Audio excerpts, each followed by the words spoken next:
everybody. Welcome to DraftKings' The Sweat. Jessie Coffield to my left.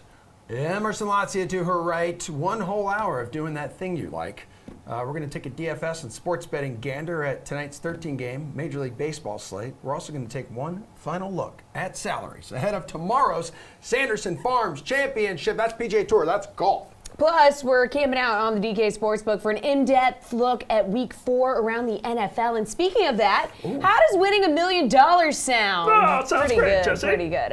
Because DraftKings is offering you an opportunity to do just that. This Sunday's featured Millie Maker has a $4.25 million prize pool that you can enter for just $20. Of course, $1 million in first place, as well as a ticket to DraftKings Tournament of Champions live final in January. That is your opportunity to take another shot at $1 million top prize. What a time to be alive. So go check out this contest in the DK lobby right now. Hey now, we have a few experts here to help you with those lineups. So DraftKings contributor, Pierce Dietrich, Reed Fowler, he's in studio, Julian Edlow.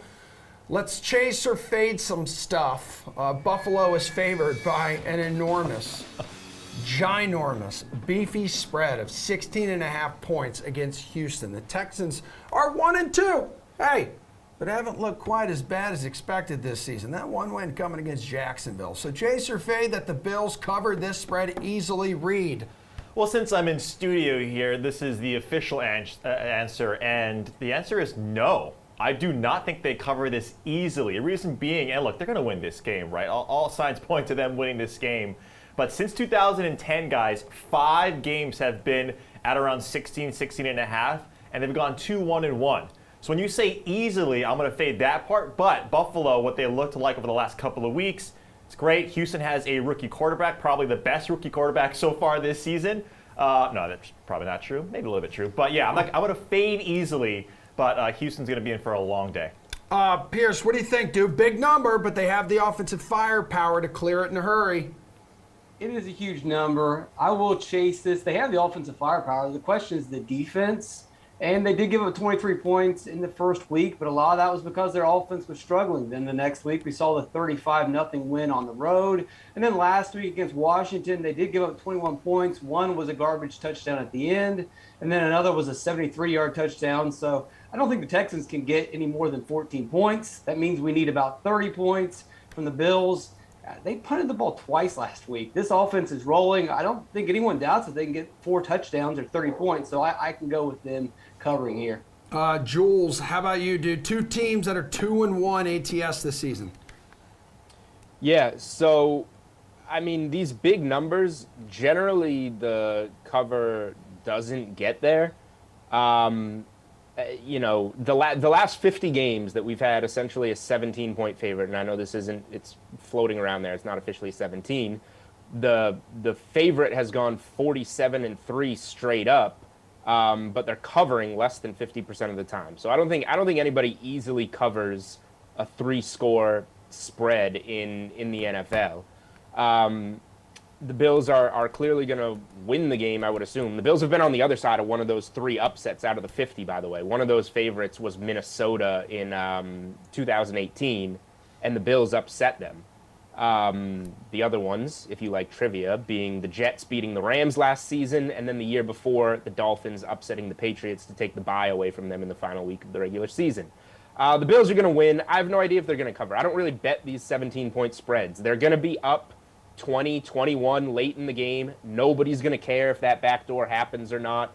I think that the number's right on. It's going to be a 20-point game in the fourth quarter, and we'll figure out who covers. All right, well, it's too bad Jeff isn't here for this segment, because right now we're going to talk about Kirk Cousins. Oh, right. Dang, Reed. Reed, this is your boy. He has looked great for the Vikings, but he's facing a Browns defense that sacked Justin Fields 9 times on Sunday. 9 times. Chaser fade that the Browns bring Cousins and the Vikings offense back to earth, and Cousins scores under 20 fantasy points. Ooh. Yeah, look, I don't know how I became the Kirk Cousins truther, but I guess I'm going to take that. I'm going to take that because if you take a look at what he's done so far this season, it's been great. But he's been in a lot of game scripts where it's allowed him to pass quite a ton, right? So for fantasy purposes, we like it. Look, Cleveland's defense looked really good. right? But part and parcel of that was that they were playing a rookie quarterback, and the Chicago game scheme and the offensive scheme was horrible. Probably the worst offensive scheme that I've seen since doing this or just watching football. So when you take that into consideration, look, Cleveland's defense has given up some points in previous weeks, right? They're not the stout defense that gets to the quarterback 9 times.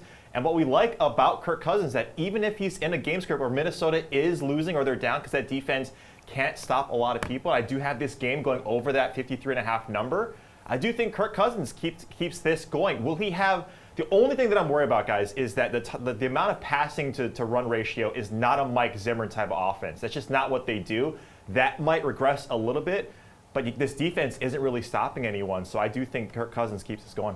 Jules, what do we think? Do we think he scores under 20 fantasy points? I think he scores over. I agree. Kirk Cousins has something going here with this Minnesota offense. They haven't played the best of defenses. This will be the best defense that they've faced so far, but it's not a daunting defense in any way. They have some good pass rushers. But Kirk Cousins has guys to get the ball out quickly to. He has good weapons. And we'll see how dinged up the backfield is. That's obviously another piece of this.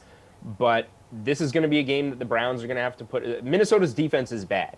The Browns have a good offense. So they're going to score some points in this game. That means Minnesota's going to have to score to keep up. That means continuing to pass the ball like they have been. And 20 isn't exactly a scary number here. So I think Kirk Cousins just kind of keeps on keeping on and puts some fantasy points up. Pierce, these guys have a lot of faith in Kirk Cousins. What about you?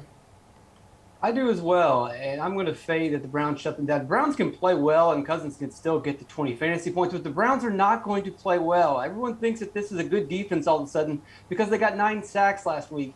You know, an easy way to get sacks is to play a rookie quarterback that holds the ball too long. We all knew that Fields held the ball too long, and he did that, and he got sacked a bunch. It's the opposite with Kirk Cousins. Cousins has been blitzed more than any quarterback in the league this season, and he's dealing with a 25% pressure rate, and yet he's got a 2.2 pocket time. He's getting the ball out faster than just about anybody else. He's putting up monster numbers, dealing with a ton of pressure. So even if the Browns can generate pressure again this week, Cousins has proven so far that it's not really a problem for him. He's got plenty of weapons. He'll easily get over 20.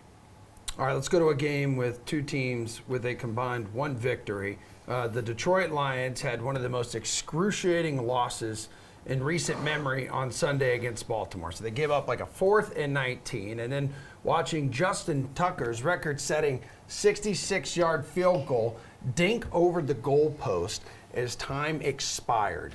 They now face a reeling Bears team that doesn't even know who their quarterback will be. Could be any of 3 guys. Chase or fade that this is the week Dan Campbell and the Lions finally get their first win, Pierce. Yeah, I'll chase this. Probably the best way to approach it is to kind of forget about all these narratives going on in the background and just look at the stats, look at the matchups, make your pick accordingly. The Bears' defenses look good. It's probably the only thing that we can have confidence in at all. The offenses in both these teams are struggling. I think the Lions are going a little bit. They're decent. And the Lions' defense should be able to control Fields or Dalton or whomever ends up being the quarterback. Just a lot of question marks on each side of the game. I think in the end, if Fields is out there, then you've got to go with the Lions as bad as he played last week. Okay, Jules, Lions getting 3 points on the road. You like that? Well, Pierce, the Lions might be able to contain Andy Dalton or Justin Fields, but can they contain Nick Folk? Because that's who might be the quarterback in this game. I'll fade this. The look-ahead line here was 5.5, 6. The Bears are coming off just about as poorly as you can look, but it's like Pierce said, it's in a road loss to a rookie starting their first game, who got absolutely walloped. Now they're going to be at home against a very poor Lions team, who kind of almost peaked in what should have been a win over the Ravens. I owe Justin Tucker a beer, by the way. Ravens minus 1.5. Got through all those teaser legs. Thank you very much. I think the Lions just peaked a little bit. They should be coming off a win, and this is where they let down. I still think they're going to let down in a spot against a Bears team that should be better at home. These teams aren't good. Neither of these teams are good. I just think the Bears are a little better. I'm almost hoping that that Nick Foles is the quarterback here. I think he might be the best option this week. But yeah, just look at week 2. The Bears were coming off an embarrassing loss to the Rams in week 1. They came home. The Bengals were the hot pick all week, and the Bears got the job done. I think the Bears are going to win this game at home. Okay, Reed, how do you feel about this one, dude? Yeah, I'm going to chase it. The reason being is, selfishly, I want Nagy to be put even more under a microscope after he loses this game, especially if he rolls out Nick Foles, who's been on as many teams as how many times in the last 3 years, and how many times Justin Fields got sacked. So Nick Foles beat Tom Brady last year. Okay, Nick so Foles beat what's Tom one of these Brady stats last year. because he's beating Tom Brady? This guy has been on 15 teams in 3 years. Nick Foles is not a good quarterback. He was a third string quarterback. If all of us Where's are saying Jeff when we need him? all of us are saying Fields is bad, how is Nick Foles behind Fields then? That's it on Nick Foles, right? But look at this game, right? Chicago's offense was historically bad. 1.1 average yards per play. That's the second lowest in this century. Right, when you have 5-on-5, 5 offensive linemen against that 5 defensive line, of course you can drop back all of your defenders, and of course you can play zone, man zone, and of course Justin Fields is not going to be able to throw the ball when 5-on-5 is your scheme the entire game in the offensive and defensive line. But going back to this game, I actually agree with Julian here with that Detroit looking a little bit more bullish in our eyes because they should have won that game straight up over the Ravens. I think this is more of an indictment on the Ravens and how bullish we're feeling about that team as opposed to the Lions maybe playing a little bit above what they have. I'm just going to chase the fact that I want the Lions to win this game, but I also agree with Julian. Okay, obviously, the story that everyone is talking about this week is Tom Brady's return to Foxborough. Oh, yeah. Whew, obviously, TB12 saying all the right things. We know that this is no time to reminisce, but it's time to win a football game. But chase or fade that if given the chance, Brady will look to hang 50 points on the Pats this weekend, Jules. I chase that any quarterback ever starting is trying to hang 50 points in any start that they have. That's the quarterback's job, to score points. Okay, you get it, though, Jules. I don't know, You get bud. it, what we're trying to get at. 50s Can't do that. 50's a lot. The Bucs will go over their team total. The Bucs will cover the spread. The Bucs will win the game. Gronk will catch a touchdown. Antonio Brown will catch a touchdown. Brady will sneak a touchdown in. And any other pettiness that can be squeezed in will be squeezed in. And the camera will zoom in on Bill Belichick looking very sad on the sidelines several times per quarter, particularly as the game rolls on. I talked to Johnny Avello, the director of sportsbook operations at DraftKings Sportsbook on the Unreasonable Odds podcast on Monday. I asked him if the Patriots would be the biggest need of the sportsbook this season. He said he didn't know. He didn't have an answer for me, but that it would be up there and that they will need the Patriots. This is going to be one of the most public sides in a recent NFL memory. And generally when that happens, you want to fade the public and be on the other side. The problem this week with doing that is to be on the other side, you have to be against Tom Brady. And I would rather be against the book than be against Tom Brady. The Patriots are in a bad place right now. I will buy into the full public perception of this game. Tom Brady, I don't know. I'm going to call it, I've been calling it all week, 42-16 Bucs. So I'll fade the 50, I guess, but the Bucs are going to smash the Patriots on Sunday. Okay, Reed, what's your take? And bonus chase or fade, Belichick and Brady will embrace at midfield at the end of the game. Yes. Yeah, I'm gonna chase. They do like a little side, they shake hands a little bit, but it's really like this really it's gonna bad. be so quick. It's gonna be so quick, right? They're like brush shoulders. But yeah, I'm very excited for all of the rhetoric to come after the Monday morning quarterback for all the New England faithful to see when Brady does hang 50 points on this team. Absolutely, every single which way it's going to happen. And the defense could score 2 times in this game, right? Like the secondary is a liability with Tampa Bay, but when you have a rookie quarterback, and no pass catchers outside of Jacoby Myers. And James White is hurt, so pass protection is going to struggle against this Tampa Bay front. Absolutely, 50 points is in question. All right, Pierce, what do we think? Let's fade this. As for the embrace, I think we'll probably see a Belichick Stone Cold Stunner at the midfield, just to kick to the midsection, and then the stunner, the last break. Let's go. Yeah, beer. I'm going to fade this one.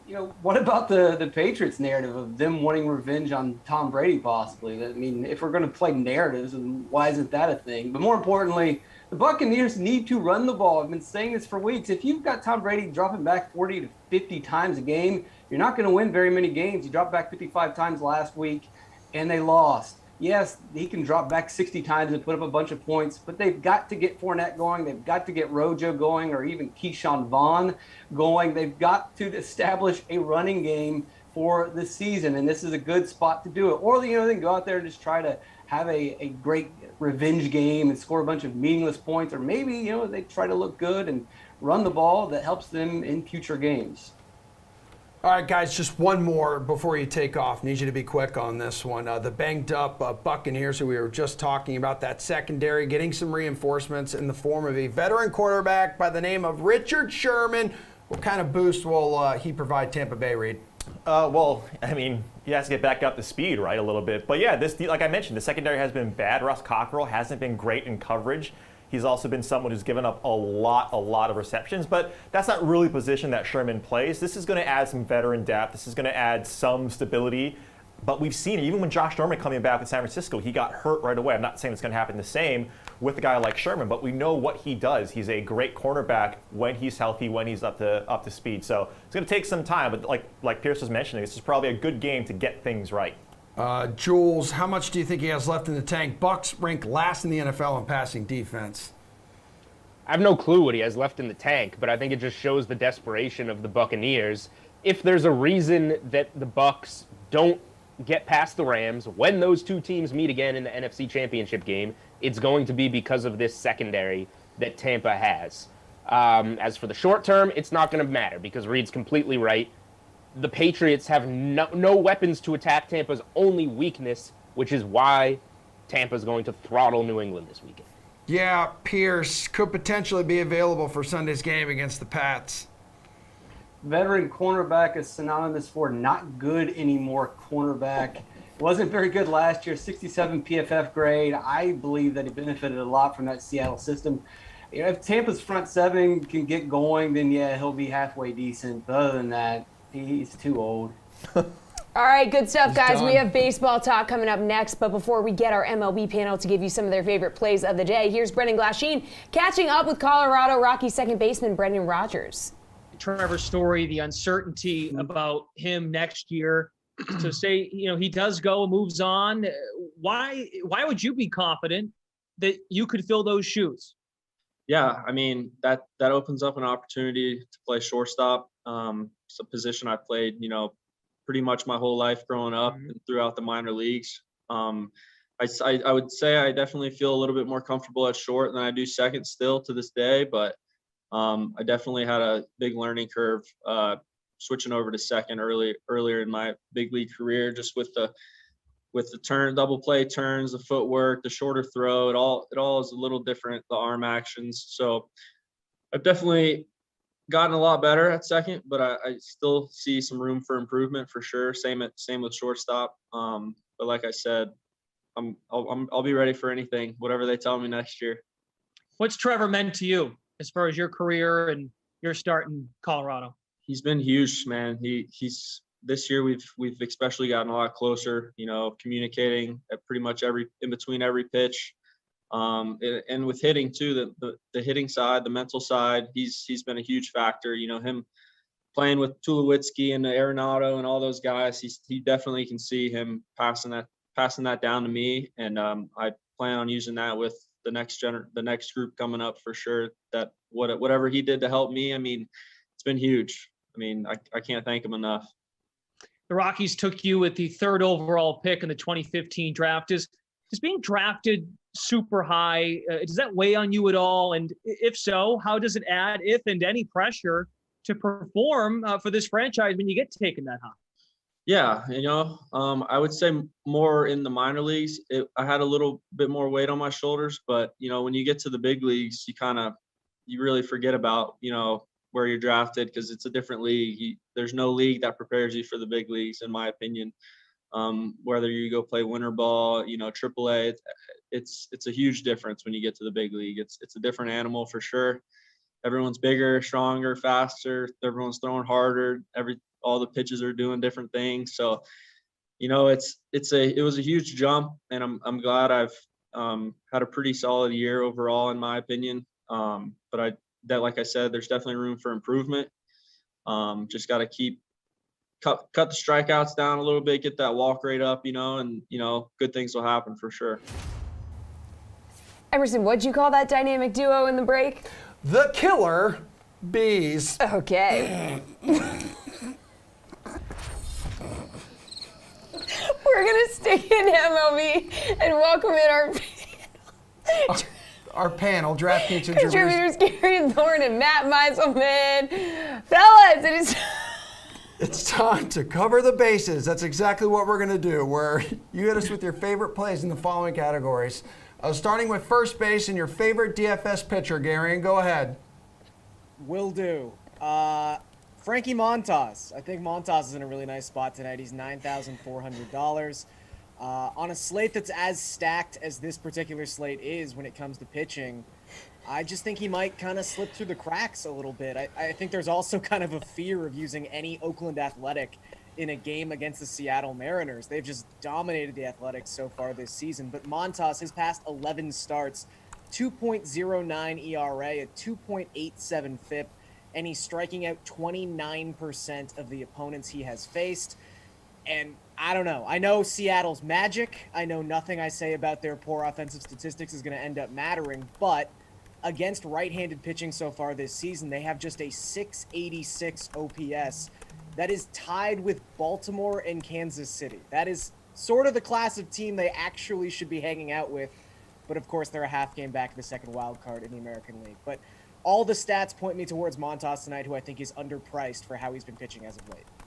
Matty, who's your dude? So Garian's right. There are a lot of really good pitching options on this slate. I think the most obvious one is Taiwan Walker, who's only 6,600. And I know that he's struggled a lot lately, but he's at home against the Marlins. And Walker, I think in the first half of the season was like a 9K pitcher in an average spot. Second half of the season, he's had the results of a min price guy, but he's probably more like a 7 or 8K pitcher who's in a really good matchup and is actually cheaper than that. So I think Walker's the best value play on the slate. The problem is his ownership is going to be through the roof. I think outside of Max Scherzer, he's the guy everyone goes to, which means that I think Logan Gilbert, who I actually didn't like 5 days ago because he was the chalk, I think he goes overlooked tonight. So Garian like Frankie Montas. I actually like both pitchers in that game. I think Gilbert could get an A's lineup that is missing some key pieces. They have some injuries. They're not really playing for anything right now. So I think Gilbert, a guy who has a lot of strikeout upside, could go overlooked just because Taiwan Walker is there and cheaper than him in a better spot against the Marlins. All right, second base is a DFS hitter that you're liking, Matt. Where are you going? So I like this Dodgers-Padres game a lot. Part of it is because it is pretty expensive, and this is kind of a theme for me. Like I almost feel like every single time I'm on here talking about favorite hitters, it's from the Dodgers or the game the Dodgers are playing in, but there's a reason for it. These are some of the best hitters in baseball. If it wasn't for the second half of Bryce Harper and Juan Soto, like we'd be looking at Trey Turner and Max Muncy as MVP candidates, and Mookie Betts, obviously. Like there's so many good hitters in this game, but because Scherzer is likely the top owned pitcher, or at least the most popular guy from the expensive range, I think that means that no one is playing Fernando Tatis Jr., who has been struggling lately, and you get a ton of leverage by playing some Padres bats. So I like Tatis and Machado, but Tatis in particular. And the big thing is that he's back at shortstop. So he has that positional value again, where he was in the outfield for a while, and there's just a large opportunity cost at outfield because most of the best hitters you can choose are outfielders. For tonight at shortstop, a better play for DFS. And I think still no one gets there because most people will be looking to Scherzer. All right, Gary, and which big bat are you going with? Not actually going to go with a big bat. I'm going to go with a value bat as my favorite positional player on this evening's slate. I think Brandon Nemo is in an amazing spot. Nemo's actually someone who has been undervalued all season long because when he's healthy, he's been fantastic. He just hasn't been healthy all that much. But he's going to be hitting leadoff tonight at $3,300 against Elieser Hernandez. Hernandez has been atrocious since coming off the IL. His past 6 starts, specifically against left-handed batters, he's giving up an .845 slugging percentage and a .504 WOBA within the split. He just cannot get out left-handed bats, and unfortunately for him, there's a lot of left-handed bats in this Mets lineup, so I think it's going to be a pretty rough night for Hernandez, and I think that starts with Brandon Nemo, who actually has a 155 WRC plus hitting at Citi Field in 2021. So again, when he's actually on the field, he's been fantastic, so take advantage of his price point. Let's go to the hot corner. Let's go to third base. Let's go to the DK Sportsbook. Garion, what is your favorite run line or money line bet? So I'm going to cheat here a little bit. I like Oakland on the money line. I like them on the money line. They're minus 120. As I mentioned, they've lost 11 consecutive games to the Mariners. So, that might be a little scary for some people to follow me on this Oakland bet. However, if you do lean towards the Athletics tonight, don't bet them on the money line at minus 120. Bet them first 5 also at minus 120, because what you have to do here is take the Oakland bullpen out of the equation. Oakland's bullpen in the month of September has a 6.32 ERA. Only the Baltimore Orioles have a worse bullpen than Oakland in the month. That is not the kind of company you want to be keeping if you're hoping to grab a wild card spot. But we saw it last night. Oakland took an early lead, and their bullpen blew it. That's been a very recurring formula for the Athletics throughout the past 4 or 5 weeks. So just take them on the first 5. Frankie Montas has been incredible so far this season. He's very impressive the first time through the order. So I think Oakland gets an early lead in this game. Whether or not they can hold on to that is a different story, but you don't have to worry about that if you just take first 5. Matt, 13 games on this slate. Which one has your favorite run line or money line bet? Yeah, it's a lot of games, but honestly, I don't like that much. And one of the problems is that we don't know the starting lineups for a lot of these teams. This is the last week of the season now, and there are a lot of teams out of contention. And based on who's in the lineup, things could change a lot. So like if Juan Soto gets the day off for the Nationals, for example, the Rockies would be by far my favorite bet. All of that being said, I do think the Padres have a better chance to keep this game close than the odds really indicate. Obviously, we need to assume that their regulars are in. At this point, they're just playing the role of spoiler now. They're eliminated from playoff contention. Maybe they care enough to try to knock the Dodgers off of the division race against the Giants. So assuming Machado plays, assuming Tatis plays, I think that the run line there at plus 1.5 is especially intriguing. It's going to be hard to see them winning, but I do like the money line too. It's just a ton of odds. Like this Padres team came into the year as one of the better teams in baseball. They were close to the World Series favorites for quite a while, and I know they're going with a bullpen game tonight against Max Scherzer, so that's why they're such big underdogs. But I think their offense has gotten to a point now where it's extremely undervalued. Scherzer's a little overrated because he's just been so good lately, and I think Scherzer is one of the best pitchers in baseball, just not quite as good as he's been recently. So I think that Tatis, Machado, assuming they're playing, can keep this game close enough where I'm kind of interested in the run line there. All right, finally take us home with your favorite game total, Matt. So I do like this game for the over also. It kind of aligns with everything that I've said so far, but there is another one where I like the under, and that's the Coors Field game in the afternoon. So that total is at 12 right now, and I do think that there's a good chance. We don't know the lineups for these teams yet. I do think there's a good chance that we see some regulars take the day off. This is a day game after a night game, 2 teams not in contention anymore. So it could be Juan Soto, who seems to never sit, and I think maybe that's because he's in the midst of an MVP race. But maybe Trevor Story gets the day off. Maybe some other regulars don't play. And it's not as warm in Colorado as it was during the summer, and it's not as great of a hitting environment as it normally is. So even with a mediocre pitching matchup and probably a really bad pitching matchup, I still think that this game could go under the total. All right, Garion, what's your favorite game total? So I mentioned that I don't really like Hernandez for the Marlins going up against this Mets lineup. In general, I think you just have to take the over in this game between the Mets and the Marlins. It's 7.5. Now it's down to 7. All right. Minus 125 to take the over. Did like it a little bit more when it was minus 105 at 7.5. But you've got Hernandez, who, as I mentioned, has given up putrid numbers to left-handed bats in his last 6 starts. And the Mets, so far in 2021, have taken the 7th most left-handed plate appearances against right-handed pitching. They just have a roster that's conducive to stuffing their lineup full of left-handed bats. Tonight you'll probably see 5.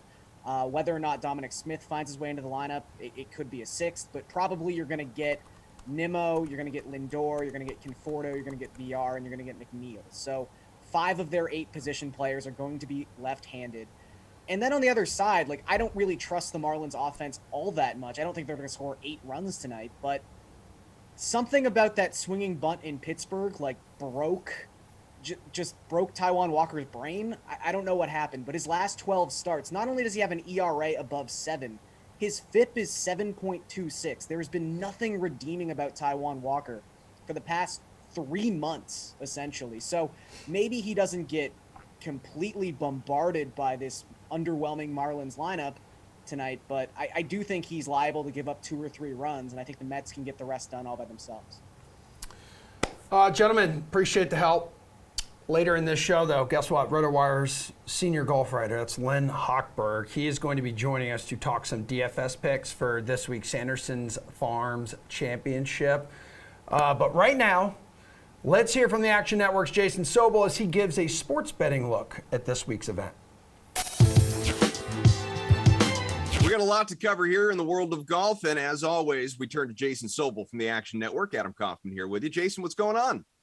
What's up, Adam? I am somewhat awake after a long week at the Ryder Cup, but what a week it was, man. It was awesome to be out there at Whistling Straits. Let's talk about the Ryder Cup, because obviously for the Americans, it was a dominating win. The youngest U.S. team handing Team Europe its worst ever loss, 19-9 in that tournament. What were your big takeaways? Yeah, I think first of all, if you're still one of those people that think, these guys are professional athletes, they don't care about this competition where they don't make money. The Ryder Cup is the only event that can make grown men cry on both sides of the win and the loss. So that is one of them. Secondly, this could be a dominant American team for the next era because these guys are really good. I know it's a small window that we're in. It's the recency bias, but I can't see this team changing much before it gets to Rome in 2023 for the next edition of the Ryder Cup. And, oh, by the way, Adam, I can't wait for that one either for similar reasons. Yeah, there you go. Hopefully I can tag along. Just put me in your suitcase. I'll come along with you. Let's talk about the Sanderson Farms Championship here because, on the heels of the Ryder Cup, there's only one guy from that tournament that decided, I'll go along. I'll participate in this. And that's Sergio Garcia, who just happens to be the returning champ. So it makes sense. DK Sportsbook has him at plus 2,000 odds to win this event. What do you think? Can he do it? Yeah, the Sanderson Farms can probably make grown men cry as well, but I'm not sure it's because of the same reasons as the Ryder Cup. Might be because you're betting on Sergio this week after he played well in the Ryder Cup, not quite well enough to win his singles match against Bryson DeChambeau. But I just think that Sergio is probably going there with the gas tank on empty. He feels a commitment to the event after winning it last year. I applaud him for that. He deserves all the praise he can get, but he ain't getting my money at 20-1 this week. And Sergio's not the favorite either. That is Sam Burns. He's 14-1, plus 1,400 on the DK Sportsbook. He's quietly had a good stretch here over a couple of months, multiple top 10 finishes for him as well. So what are your thoughts on him actually going out and taking this thing? Well, speaking of the Ryder Cup, I think Sam Burns is going to be one of those few players who turns over on the U.S. Ryder Cup team moving forward 2 years from now. I think he's got a great shot to be in Rome in 2023. Really solid young player who keeps getting better seemingly on a weekly basis. I like him this week. I like him anytime he's putting on Bermuda. Bermuda Burns is what they call him, and this should be a nice week for him. But as the tournament favorite, I'm probably going to stay away. This is one where we've seen players usually in the 50, 60, 70, 80 range to 1 and higher being guys that can finish at the top of the leaderboard. So I'm not going to chase a favorite this week. Right behind Burns, you have 3 guys, a trio who all sit at plus 1,600 on the DraftKings Sportsbook. That's Sungjae Im, it's Corey Connors, it's Will Zalatoris. If you had to pick one to stand out, who is it? Yeah, I like Connors a lot. Quite frankly, I can see any of those 3. Zalatoris would probably be my choice of those 3. And again, like Burns, I think he's one of the 2 players that can break onto this Ryder Cup roster a couple years from now, but I don't think that starts this week. Good player. He's going to win at some point. We all know this. Adam, I just don't think it's going to be this week, and that price is way too short for me to hop on. I don't want to be one of those grown men crying this week at the Sanderson Farms Championship. So give me some value to look for in this tournament. Yeah, there's plenty of it up and down the board. I don't know that you're finding too much value on Mito Pereira right now, but he's a guy that has finished in the top 5 in 3 of his last 6 starts, and In one of the other ones, he finished sixth, though he's feeling more and more comfortable on the PGA Tour, seemingly by the week. Speaking of guys who have graduated from the Korn Ferry, Steven Yeager is a guy who played terrific golf on the developmental circuit. I think he's ready to go out and play well. Actually, spoke with him about this on my SiriusXM PGA Tour radio show about a month ago and said, where would you pick yourself? And this event is one of two that he mentioned. So if he likes himself here this week, then I like him as well. A couple other names, Hudson Swafford had been playing well. CT Pan could be a nice play at this event. So I think there's a lot of value further down the board if you want to take a look into those triple digits. It'd be nice if you had a similar story from your radio show about a guy who says, "Don't pick me, stay away from me." Who are you telling the bettors to stay away from here this week? Yeah, no one has told me that yet, but I will let you know if that happens in the next couple of days. But for now, I'm staying away from the guy that we mentioned right off the top, Sergio Garcia, fresh off a very, very emotional Ryder Cup where he's got to be physically and mentally exhausted. Look, again, he played well, and he certainly can go out there and play some solid golf once again. I questioned Sergio before he played in this event last year. It just seemed a weird one, like fall event in Mississippi. Sergio just decides to show up and play golf. I just thought it was kind of strange why he was going there. Then, of course, he proved me wrong, and he went out and he was motivated enough to win the tournament. So if he did it last year, he can do it again, but he's the fade for me this week. I went to the Ryder Cup just covering it, sitting in front of a laptop, just going like this all week, and I'm exhausted. Sergio actually played in it, played a bunch of matches, and so I've got to think that he's pretty tired as well going into this one. Like what again? Could you show me one more time? I think it's something like that. That's something like that. That actually makes sense. I do a lot of that too, Adam. All right. I like to do some writing, Jason. You may think it's a prop, but no, I got my notepad. I'm gonna write it down because I need to know what direction to go. Who's gonna win this thing? Old school, writing them down. I like that. I am going to go with the guy I mentioned, triple digits. And there are some guys in those longer odds that I don't mind chasing this week. JT Poston, I think his odds have really dipped because of 3 straight missed cuts, but actually drove the ball well at the Fortinet Championship in the season opener a couple of weeks ago. He was solo third here last year, T11 the year before, and I think this is a really nice, comfortable spot for him. He's a guy that's won before on the PGA Tour, finished second, lost in the playoff in the Barbasol just a few months ago. So he's not that far removed from playing good golf. And again, I just really like the number. If you're going to chase somebody, chase a guy who's got that ceiling of winning potential out there. And I think JT Poston is that guy this week. All right, everybody, we are back. You are back. We got some new faces joining us now on our NFL panel. You've seen and met Reti Fowler today, and now we bring in his arch nemesis, Jeff Ulrich, and we also have RotoWire's AJ Scholes here. We're going to do some NFL over-under now. Yeah, you guys are going to tell us if you think these games obviously are going over or under their Week 4 totals. So starting with Kansas City and Philadelphia. This one is set at 54. So Reed, Kansas City has combined with its opponents to put up more than 54 points twice this season. How do we feel about this number? Yeah, I'm leaning towards the over, guys. What's weird with Kansas City Holmes, he's actually thrown some pretty... Oh, sorry, mute switch. Feel like Vince Wyman. Oh no, he was muted. Dude. 54, a rookie mistake there. So what I was talking about was Kansas City and Patrick Mahomes. He's thrown a lot of turnovers or turnover-worthy passes in his first 3 games, which is kind of weird, right, for Patrick Mahomes. Over his career, obviously, we know those big-time throws where he catches Tyreek Hill, where he gets Travis Kelce involved. We know that that's the case over the long haul, but this season it hasn't been. The offensive line, there's some issues. But I would argue Kansas City losing and then Philadelphia getting embarrassed on national television, I have this one going over. Okay, we got 1 vote for the over. Where are you going with this, Jeff? I don't take unders, so I'm definitely taking the over here. We got Kansas City, and then a defense that got really exposed last week with the Eagles. That was such a bad performance by Philly in all phases, but you did see that, once Jalen Hurts gets a little bit of room and there's some prevent defenses, he'll move the ball, and he'll move it really quickly because he can move it with his legs too. So it's great for overs. Philly does still play at a really fast pace too, which is strange because they don't really protect their defenses, but they're top 10 in terms of pace of play. It's so good for a guy like Patrick Mahomes because it's just going to lead to a couple more possessions most likely. Reed mentioned the turnover factors. Jalen Hurts is throwing, some interception-worthy balls too. That's fine for overs because it just means more turnovers, quicker possessions. I like this one for the over for sure. I think you'll see this creep up to 55 by kickoff. AJ, you rolling with the over? I am. I think at this point, when you consider, as you alluded to, Jesse, the Chiefs have allowed a league-high 95 points this season. It's just so hard to even consider taking the under here. You combine that with the fact that Kansas City has scored the third most touchdowns with 12 this year. And that's not even talking about the Eagles and everything Jeff laid out there. Look, at this point, until Kansas City can show me something defensively, I think you have to consider taking the over in all of their upcoming matchups, including this week. Oh, man. Let's go to an NFC West showdown, huh? Who wants it? Little Arizona Rams, 55 here.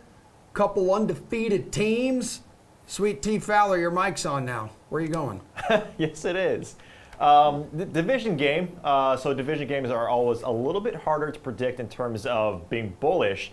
But look, Arizona has scored 30-plus points in their 3 games. And look, the Rams defense, this is the first defense that Arizona is going to face that is going to put up a pseudo fight against them, right? We know that because of how strong that the Rams have been so far this season. But I'm actually going to lean on the under, guys. And if we see both of these teams, right, they've played each other extremely hard over the last handful of years. I think when you have a guy like a James Conner in that backfield, and he's not going to be featured, don't worry, Jeff, I'm not saying James Conner is the number one play in this game, but you want to control the clock. You have to stop Stafford and this offense somehow. Keep them on the sideline as much as possible, because if Stafford and these guys get on a roll, it is going to be lights out for Arizona. So I'm going to go in the under. All right, Jeff, Mr. Over. Come on, dude. Cardinals average more points per game than any team in the league, and we know the kind of talent on that Rams side. Typical Reed, trying to steal my thunder here, get out in front of me. But yeah, look, this isn't good. I'm going to throw a wrench in the over machine here and go under this one. What? 55? That's big. Both these defenses are top 12 in terms of limiting pass yards per attempt in terms of passing. That's really good. The Rams can be had a little bit on the ground. But if Arizona starts moving the ball on the ground, it's just going to slow the pace of this game. And I think we got to give some credit to the Arizona defense here. Yeah, they got in a little bit of a shootout there with Minnesota, but last week Jacksonville only scored their points off like missed field goals. I mean, it wasn't a big deal there. So the defenses in this game is very good. Reed mentioned it's a divisional matchup. I think you're going to see a close game. And yeah, man, that 55, it is really big. I'd kind of be shocked if this one even approached that, to be honest. So I really like the under in this one. Okay, AJ, would you be shocked if this actually approached that number? I won't say I'd be shocked if it approached that number when you consider that the Rams and the Cardinals have combined for 24 touchdowns this season. But as Jeff alluded to, you have to consider these have been 2 of the best defenses. The Rams allowing just 18.3 points per game. The Cards slightly better at 17.3. I agree with the guys. This total at 55 is just so high. It's the highest on the board in week 3. And I think it's over discounting the defenses way too much. And I got to be with the guys on this one and take the under here as well. Okay. All right, let's move to Pittsburgh and Green Bay. The total on this one is set at 46. AJ, the combined points per game average of these two teams is 39.4. That is over 6 points fewer than Sunday's over-unders. So what do we think? Well, I think we have to take week 1 Aaron Rodgers out of the equation, right? I think week 2 is more what we can expect from him. Neither defense here has been bad, but they also haven't been great. They're kind of both just in the middle range here. Look, the biggest thing that points to an over for me in this one is you have 2 clubs who haven't been very successful running the ball. Just 159 yards on the ground for Pittsburgh. That's the worst in the league. Packers not faring much better at 239 here. And I think this could turn into a QB battle between Aaron Rodgers and a still capable Ben Roethlisberger. And if you're going to throw the ball that much with these 2 guys, I think you have to look at the over. All right, Reed, how do we feel about this? Do you want to take the over? Yeah, I do. I think this is too low for an Aaron Rodgers-led team, especially with Devontae Adams. And look, Aaron Jones hasn't been great getting the ball handed off to him, but he's been a great receiver out of the backfield. I think this keeps on going, right? I think you look at what Pittsburgh can do. Like the status of their wide receivers has to be monitored throughout this week just to make sure. And if the turf monster doesn't get Ben Roethlisberger again, I'm agreeing with AJ here. I think this is too low for a guy like Aaron Rodgers. And Big Ben, he still has some left in the tank, even despite what our eyes are telling us. And he has players on his offense at least. And look, this defense too, on the Pittsburgh side, they're not going to be playing that cover 2 umbrella defense like we've seen against Aaron Rodgers in the first few weeks. Minka Fitzpatrick and these guys are extremely aggressive. So I do think there is some wiggle room for defensive changing the field for Pittsburgh to get a shorter field. So yeah, give me the over. Jeff, you're an overs guy. You going over 46? Big overs guy. Yeah, look, I won't harp too much on it because these guys have made all the same points I'm going to make. But I really like the over in this one. As much as I like the under in the last game, I'm surprised this total is only 46. Like AJ said, the Steelers can't run the ball.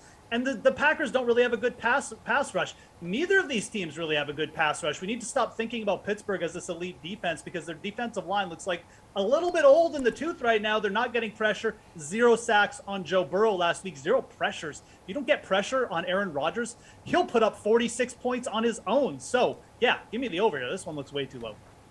Excellent work, all three of you. We are almost done talking football for the day as we have some PGA Tour DFS on the way. But before we say enough pigskin on this hump day morning, let's hear from the guys on the Unreasonable Odds podcast about some of their favorite bets of the upcoming NFL weekend. The Tennessee-Tampa teaser is going to be my best bet. I know it's going to be my best bet on Thursday. So I'm giving it out now before it moves. Take the 7.5, take the 6.5. Tampa straight up, you're laying 1.5 with Tennessee. I'll give that out today. That's not going anywhere. Some other stuff that jumps that I wasn't going to touch a single spread in week 3. Some spreads jump out to me. And we talked about Green Bay and Cincy potentially being teaser legs. The Ravens, who would have thought the Ravens would be underdogs against the Broncos? And I know the Ravens are coming off some highs. They beat Kansas City. They snuck past Detroit, obviously. But Denver is 3-0 without playing anybody. Giants, Jets, Jags. That's the weakest schedule you can play in the NFL, arguably. Time for some real competition. The look-ahead line here was obviously Ravens favored before the season. They're considered the much better team. Give me the 1.5 with Baltimore here. Another decent teaser leg because especially only at that 1.5 because you can get them up to 7.5. All right, so taking a look here, here's something interesting. Going back to that Bucks games too. If you tease the Bucks, the Rams, and the Chiefs, basically just need them all to win. In that teaser, get plus 160 on that one. I just had a 5-leg teaser come through. I'm not going to get greedy. I'm going back to I'm a 2-leg guy.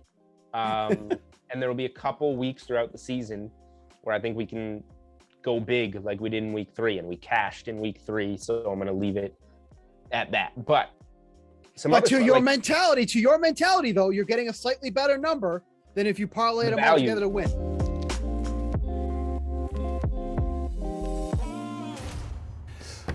So we did the football thing, we did the baseball thing. Now let's do the golf thing because tomorrow the first round of the Sanderson Farms Championship is here. We got some price check questions to ask RotoWire senior golf writer Len Hochberg. You guys know the drill. It's Wednesday. That's why this handsome man is with us. All right, so we have 5 golfers coming into this tournament with salaries over $10K, including Sam Burns, Sungjae Im, Sergio Garcia, Will Zalatoris, and Corey Connors.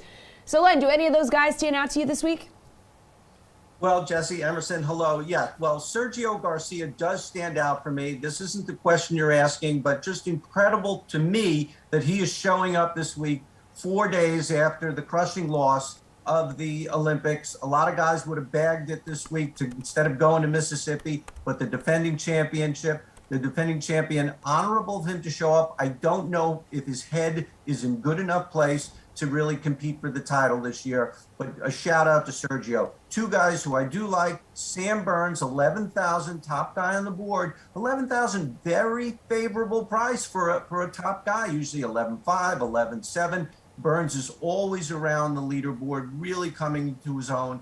Probably the 13th guy for the Ryder Cup this year. apologies to Kevin Na. And also like Corey Connors at 10-1, great ball striker. We see year after year that guys who hit the ball well here, who can do well, even if they're not great putters. And Corey Connors has had a great finish to last season coming in. Well, right under that range, Len, is successful Corn Ferry Tour player. That's Mito Pereira at 9-9. So he came in third at the Fortinet, don't call me the Fortnite Championship a couple weeks back. How much do you like his price? Yeah, I like him a lot. I probably said it 2 weeks ago when we talked about the Fortnite, that he could be this year's Will Zalatoris coming from the Corn Ferry Tour. He earned a Battlefield promotion last summer after winning 3 times. Kind of tough to jump into the PGA Tour in midseason, but he had a few top 10s, just missed the Olympic bronze medal. He was in that epic 7-man playoff, and he was third last week. So, yeah, I like him a lot, and he is from Chile. I fully expect to see him on the President's Cup team in a year. I do like him this week. Okay, so plenty of other golfers in the 8 to 9K range here. So is there someone there that you're targeting this week? You know, as I go down the DraftKings board every week, there rarely go more than a few $100s without seeing someone who I like. But through the 8s, not much in the mid 8s and the high 8s, but I do like 3 guys in the low 8s. Aaron Wise, $8,200, really came on toward the end of the season, top 25 in 2 playoff events. He didn't qualify for the Tour Championship. Top 50 in every strokes gained category last season except putting, where he was not very close to top 50 in putting, but really started to putt better. I like him. C.T. Penn, who won the Olympic bronze medal in that 7-man playoff that included Colin Morikawa. He also was top 10 at the Fortinet a couple of weeks ago, 12th at the Sanderson Farms a year ago. And $8,000, little-known Austrian 26-year-old Matthias Schwab just qualified for the PGA Tour through the Corn Ferry playoffs, then went back to Europe, played in the prestigious BMW PGA Championship, the top tournament on the European Tour, tied for 12th. He is really favorably priced to me at $8,000. He went to Vanderbilt, so he has some familiarity with the South as well. Where's the value coming from here, Len?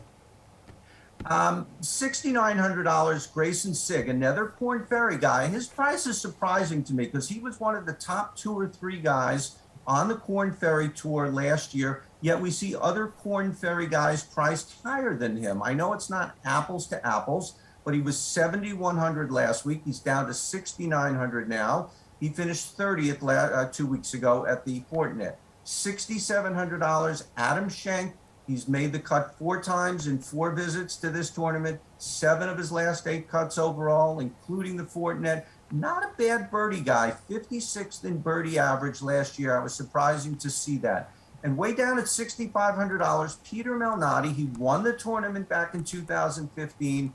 But we see a lot of guys win tournaments, complete outliers, never come close again. They come back to the tournament. They're $6,000, $6,200. Cody Gribble is $6,000 this week. But Peter Malnati came back and finished 2nd last year to Sergio.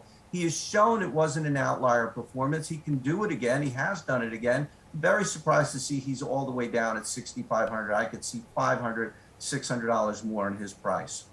Okay, finally, Len, who is your pick to take home the awesome Rooster Trophy for winning the Sanderson Farms Championship this week? Yeah, it is a pretty incredible trophy, and probably better than the plaid sport coat that some guys win for winning some tournaments. But this tournament shows that you can really hit the ball off the tee as far as you want. There's little penalty for missing the fairway.